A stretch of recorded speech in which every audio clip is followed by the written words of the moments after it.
চার দফা দাবিতে রাজগঞ্জ গ্রামীণ হাসপাতালে ডেপুটেশন প্রদান করল আশাকর্মীরা।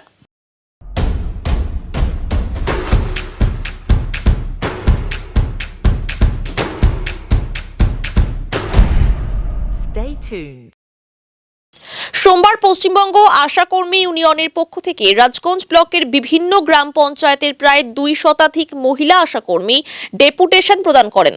তাদের দাবি, আশাকর্মীদের রাজ্য সরকার কর্তৃক ন্যূনতম 15,000 টাকা ভাতা প্রদান, কর্মরত অবস্থায় আশাকর্মীর মৃত্যু হলে পরিবারকে এককালীন 5 লক্ষ টাকা প্রদান, বকেয়া সহ সমস্ত টাকা প্রতি মাসের প্রথম সপ্তাহেই দিতে হবে, যে কোনো কাজের পারিশ্রমিক কাজের অর্ডারের সাথে সাথেই দিতে হবে ও আশাকর্মীদের জন্য সরকারি সমস্ত ছুটি দিতে হবে।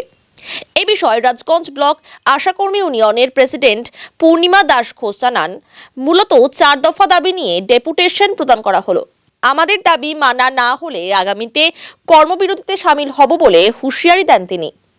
ব্লকের আশাকর্মী দিদি ও বোনেরা, আমাদের যখন আমরা কাজে যুক্ত হয়েছিলাম, আমাদের যে কাজ ছিল মা শিশুকে রক্ষা করা, মা এবং হোম ডেলিভারি বন্ধ করা, আমরা যোগ্যতার সঙ্গে দায়িত্বের সঙ্গে আমাদের সমস্ত কাজ নিখুঁতভাবে করেছি, যার জন্য হোম ডেলিভারি মা শিশু মৃত্যু বন্ধ হয়েছে, হোম ডেলিভারি বন্ধ হয়েছে। কিন্তু তার পরবর্তীতে আমাদের ঘাড়ে একের পর এক কাজের বোঝা চাপিয়ে দেওয়া হচ্ছে এবং যেই কাজগুলির জন্য আমাদের কোনো পারিশ্রমিক সঠিকভাবে থাকে না, বিভিন্ন সময় বিভিন্ন কাজ এমনিতেই করে দিতে হয়, অনেকে ভয়েই করে ফেলে। সম্প্রতি রাজ্য বাজেট কেন্দ্র বাজেট পেশ হলো, তাতেও আমাদের জন্য কোনো কিছু বরাদ্দ করা হলো না। তা আমরা কি এটা আশা করতে পারি না? ICDS, স্কুল টিচার, SSK সমস্ত ডিপার্টমেন্টের যদি বরাদ্দ থাকে, আমরা কি বানের জলে ভেসে এসেছি? সরকারের কাছে কি আমরা কি বিমাত্রী? আমাদের সঙ্গে বিমাত্রী সুলভ আচরণ করা হচ্ছে।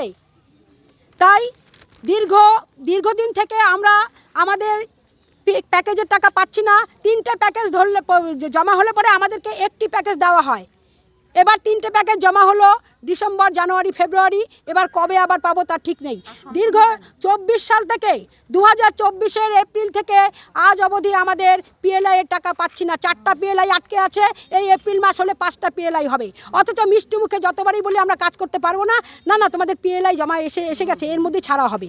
আর আমাদের প্যাকেজের টাকাগুলো যখন একটা দেয়, সেটাও সঠিকভাবে সবাই পায় না, অনেকেরই প্যাকেজের টাকা কম থাকে।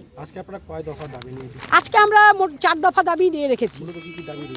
মূলত দাবি হচ্ছে আমাদের, যদিও আমাদের ছিল ফিক্সড বেতন করতে হবে, অবিলম্বে মাসিক বেতন করতে হবে, আর বকেয়া যত কিছু আছে সমস্ত বকেয়া অবিলম্বে মিটিয়ে দিতে হবে।